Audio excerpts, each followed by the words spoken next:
এভাবে আমার মতো মেয়েকে ধর্ষণকারীদের খুঁজে বের করতে ইচ্ছে করে না? এখানে আপনার রাষ্ট্রযন্ত্র চুপ করে থাকে কেন?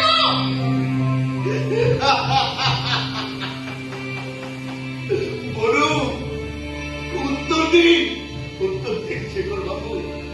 আপনি তো দুধের গোয়েন্দা, প্রশাসনের নাট বল্টু।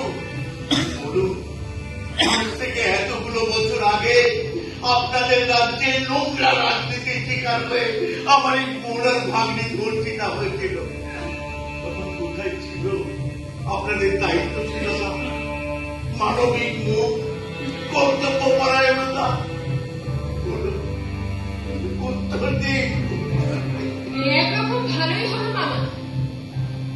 এতদিন যেটাকে স্বর্গ বলে ভাবতাম, সেটা যে আসলে নকল স্বর্গ, তা এখন বেশ বুঝতে পারছি।